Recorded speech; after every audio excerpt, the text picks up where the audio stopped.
Hello again, Tonka Turbo Trickster and Choro-Q fans. I'm pretty sure this is originally cast by Choro-Q, but then Tonka purchased the mold, and that's why there's just a raised rectangle there. Before it probably had Choro-Q text there. Anyhow, there's no date on this, sadly. I have no idea how old it is. I got it off eBay. Obviously it was used. Not too expensive. So Tonka Turbo Tricksters are much cheaper alternatives to Choro-Qs, and they're pretty much the same thing. So it's not very often that you get American cars cast by this brand, at least Choro-Q. So maybe Turbo Tricksters did ask Choro-Q to make this or something. I'm not sure. Okay, well, as you can see, it's got a crazy livery. USA flag there. So actually, this livery is actually nicer than the real cars here in the background. I'm all for being patriotic and all that, but I am not feeling that. I just don't think I would want to drive that car. I guess this is probably the least crazy, but still, I think I'd just rather have a normal looking C4 Corvette. Alright, but anywho, let's take a look at this toy here. So these are pullback motor toys, meaning there's a spring motor. I could wind it up a lot further and make it go a lot faster, but then it'll scratch up when it hits something. So standard construction of a screw in the front and a tab in the rear.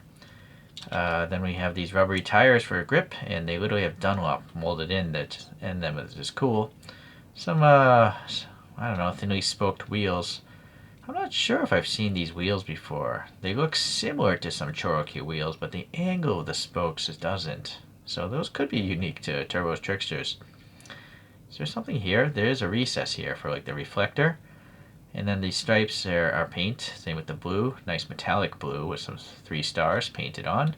Not a sticker or anything. Here's the other reflector area. Some door panel creases and stuff. The door handle. This is also rare for this type of toy. It's got mirrors. And no, there's no ledge there. You could add paint there, but I think you might also get it on the other side.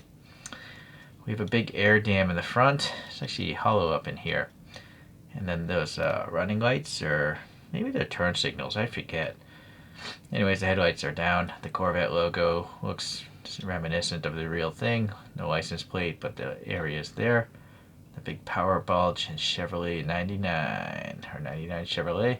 This literally is a sticker here. Corvette, still adhering well.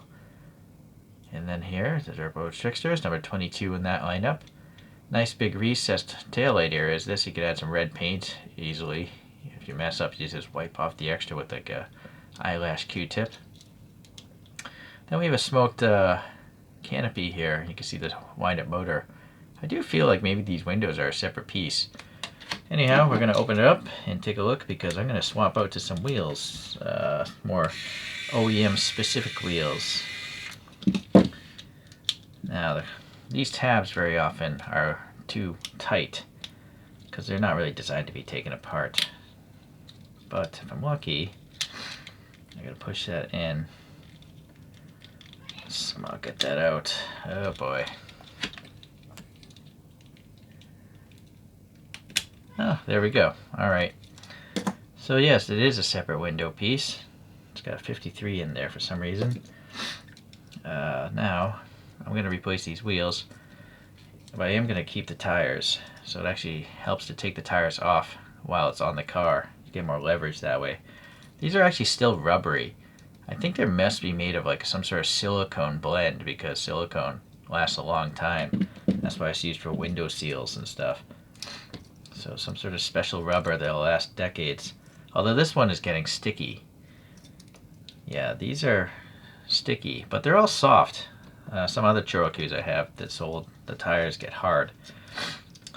Alright, so I am going to have to pry these wheels off, so I'm using some pliers. I'll do that off camera, but for now I want to show you can pull this off, the motor out, that. Then I'm going to use some vice grips and replace the wheels. So let's look at a few other deformed Corvettes. Another Choro-Q here is a C3 Corvette. I did 3D print my own wheels and I'm using putty, so it's really slammed to the ground.